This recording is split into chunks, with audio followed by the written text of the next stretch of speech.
going to reflect a little bit on this passage from John chapter 10, verse 11.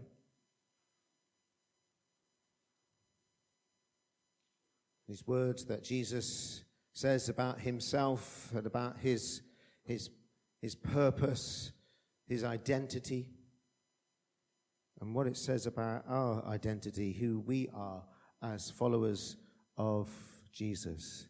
As Jesus says, I am the good shepherd who is willing to die for his sheep.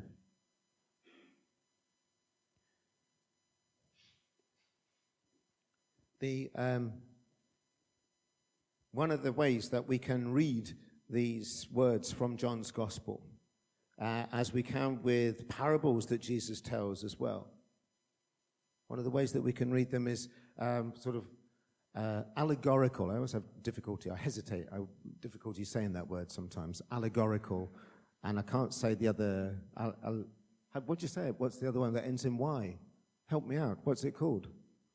No, I've been practicing. Let's just say it's allegorical. Anyway, so where we read detailed meaning into each part of what it is that Jesus is saying.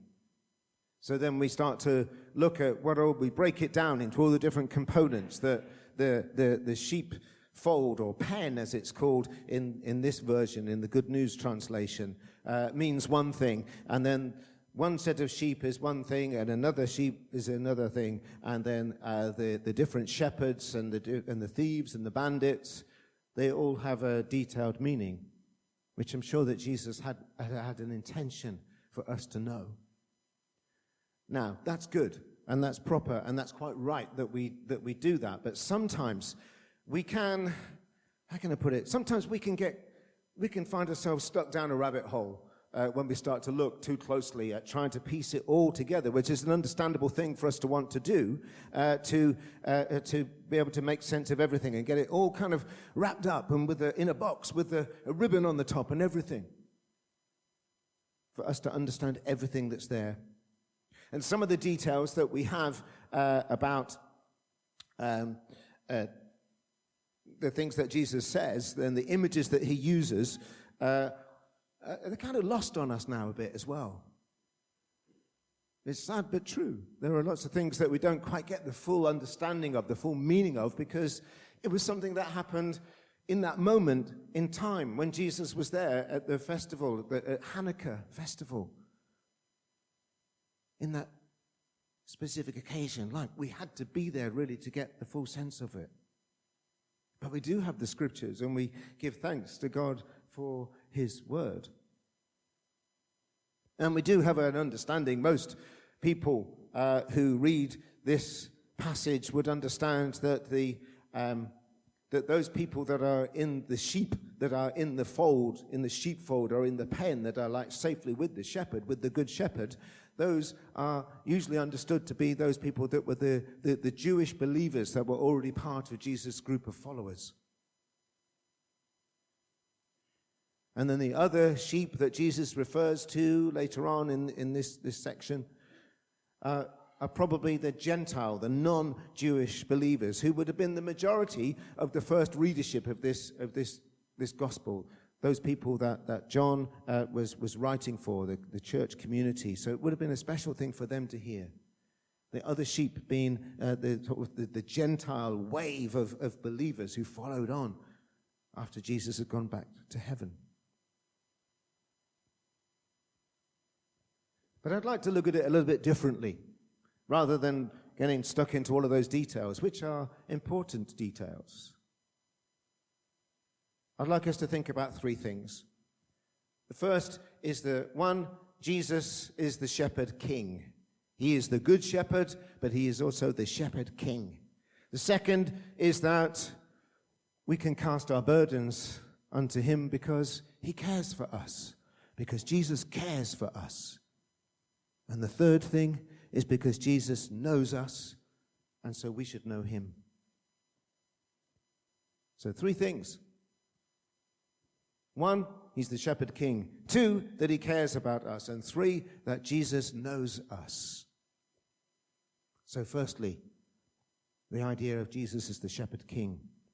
You see, the one way of translating and understanding the word that Jesus uses for describing himself as the good shepherd is for it to actually be the noble shepherd. The noble shepherd. So the one who does good things, who does the right things. So the root of the word is similar. That maybe gives us a clue that this is about something else. So we think of it very much as being about comparing himself with a shepherd. But when Jesus says that he is the good shepherd, he's talking about himself being somebody who is a trustworthy person to be in charge. He is a good shepherd, yes? He is somebody who is responsible, who cares for his flock. And he's saying something that then, for those first readers 2,000 years ago, for those first listeners 2,000 years ago, they would have made a connection. They would have made a connection with something, an important, significant strand within Old Testament theology, an important concept within Judaism, which was about the concept of the shepherd king. The importance of having a king who would look after his sheep, his flock, his kingdom, like a good shepherd should look after theirs in a noble way. This is a significant strand in Jewish thinking, and so Jesus would have been picking up on this. We find it in the book of Numbers, chapter 27, from verse 16 through to verse 18. Then we find that Joshua is described in this way as being somebody who would be that shepherd leader who would be trustworthy. We see it in Jeremiah in chapter 10 and in chapter 23 of Jeremiah as well, where the prophet then is speaking into the situation where there's so much bad shepherding, there's so much bad leadership going on, and is telling the people that they are not good shepherds, indicating that there is one who could be a good shepherd who was to come. And in Ezekiel, in chapter 34, let me read you what it says. It says, "And the word of the Lord came to me." Sorry, this is Ezekiel chapter 34, verses 1 to 4. "And the word of the Lord came to me, saying, Son of man, prophesy against the shepherds of Israel. Prophesy and say to them, Thus says the Lord God to the shepherds, Woe to the shepherds of Israel who feed themselves. Should not the shepherds feed the flocks? You eat the fat and clothe yourselves with the wool. You slaughter the fatlings, but you do not feed the flock. The weak you have not strengthened, nor have you healed those who were sick, nor bound up the broken, nor brought back what was driven away, nor sought what was lost, but with force and cruelty you have ruled them." So God, speaking through the prophet Jeremiah, speaking these unpopular words to those people that were in power in the country at that time, those people that were the leaders of the Jewish people, were bad shepherds, were doing bad things, were abusing and misusing their power. They were not operating for the good of the people. They were bad shepherds. And so Jesus comes along and describes himself as the good shepherd, in comparison, in contrast with those people that had gone before and those people around there who were claiming to be good leaders. So he might have been having a go at those people that were the high priests and the Pharisees and the scribes, those people that held power.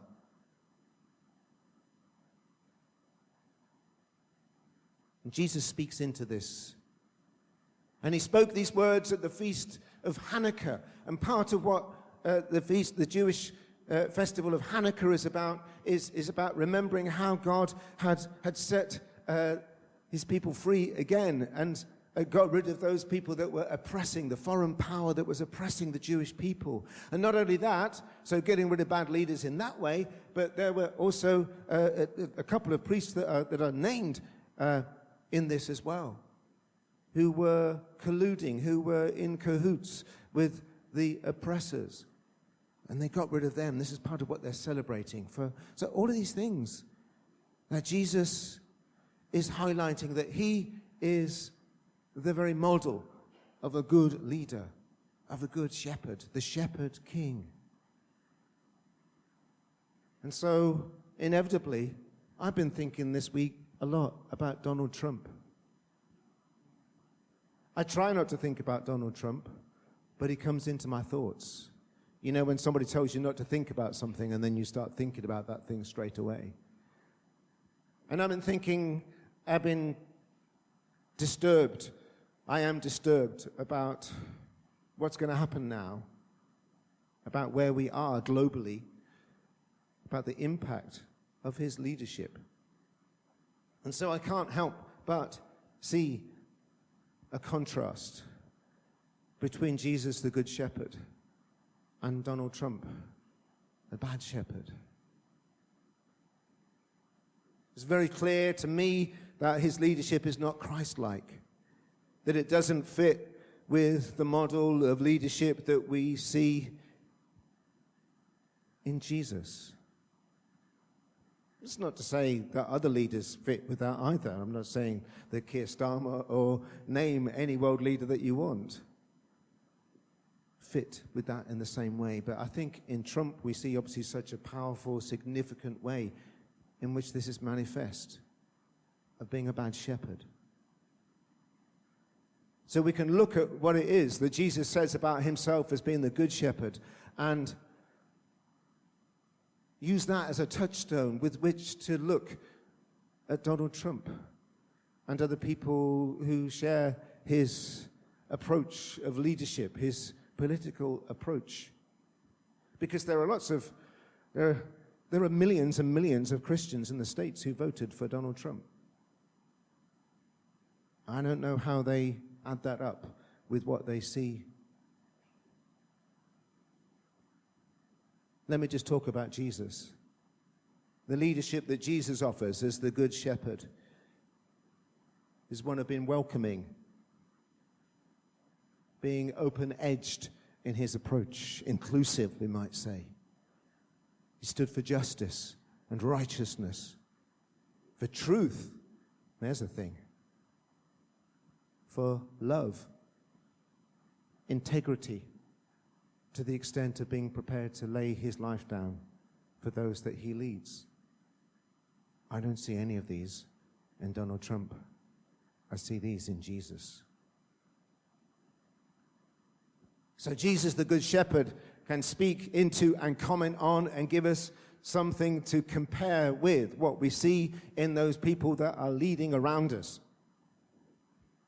Whether that be about political leaders like Donald Trump and Keir Starmer, Vladimir Putin, or whether that be about religious leaders, leaders of faith groups, pastors in medium-sized Baptist churches in Erdington, for instance, in any kind of leadership.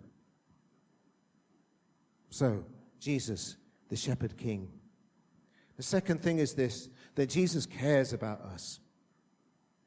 Jesus cares about us.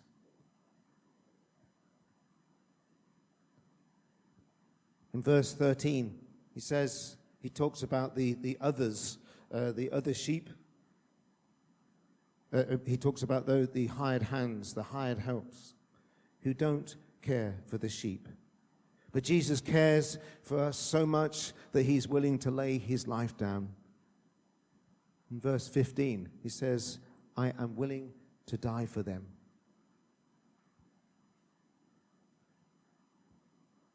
He compares himself again with the false prophets, with the preachers, with the politicians, with the commentators, with the businesses, with all of the advertising, promotional things that we see around us of companies that kind of make it seem like we can all be family together. We love you. It's all, it's all so lovely.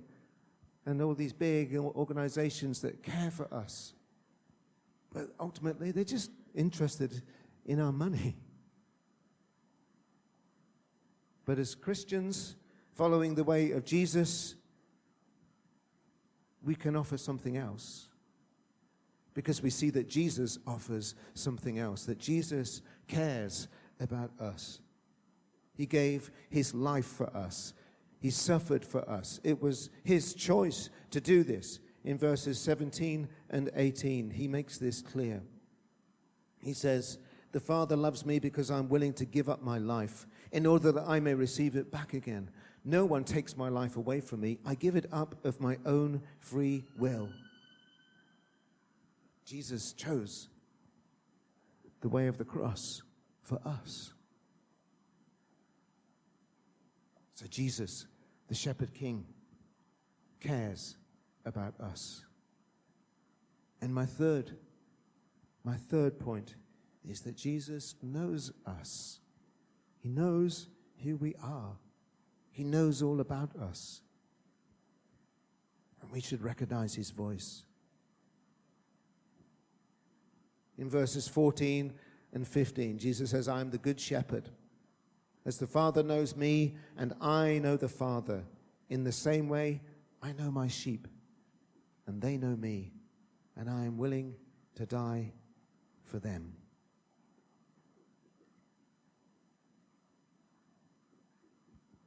Jesus knows all of us, knows who we are, knows all about us. And here's a key thing about Jesus and his knowledge of us. His knowledge of us is not in a kind of a spooky, overbearing, intrusive, abusive kind of a way, but in a way which is caring and gentle and loving, which is about being interested in us. And this reflects, this knowledge of us reflects the divine relationship, the relationship between Father, Son, and Holy Spirit that we see in the Trinity, in the God who is three in one. Jesus says, as the Father knows me, and I know the Father, in the same way I know my sheep, and they know me. There is a familiarity there. There is an intimacy there, where Jesus takes this interest in us, has this affection for us, has this love for us, and that's why he cares for us. And here is a quality of Jesus Christ, a key characteristic, which therefore, if Jesus is like that, if that's how Jesus is towards us, and we are Christians, and the word Christian, what does that mean? What does the word Christian mean? Somebody tell me, what does the word Christian mean? Christ-like, yeah? That we're followers of Jesus, yes? So if that's the case, then we've got to do something about this. We've got to be interested and know and care for other people around us. We've got to know each other. We've got to know names. So many times I hear it from us that we say, I know it gets harder the older that we get and the more our brain cells wear out. And new people come and new people go. But we need to know each other's names. In the Garden of Gethsemane, how does Mary recognize who Jesus is? When Jesus speaks and calls her name, he knows her voice and she knows his voice and she knows that he has called her name.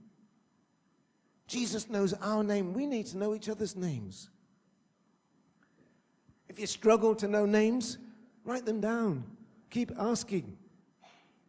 Doesn't matter if you keep on asking the same person a number of times what their name is, and keep on trying to pronounce people's names if they're not names that are familiar from your culture or your language. I put my hand up. There are quite a few people in this church where I still mispronounce their names, and I'm doing my best. I'm working at it. We need to get to know each other. There are no excuses. We should know each other. And it's so important in terms of what Jesus is about and what Jesus' mission is. In verse 16, Jesus says part of the reason for all of this good shepherd stuff is because then they will become one flock with one shepherd. Jesus wants us to be one. He wants us to be united. He wants us to be together. Our fellowship, our unity is so very important. This is his desire for us. So I challenge us to get to know each other better. If you struggle to remember names, as I say, write them down, make a note. Ask again. develop some kind of a system, but don't share what your system is with other people and how you might remember people's names, because they might not want to hear it always. And just take time to find out a little bit more about each other. Take time to meet some new people. Stay after worship rather than running off. Come and do gardening on a Saturday morning. Come to the coffee morning. Join in with the Bible studies. Come to refreshments.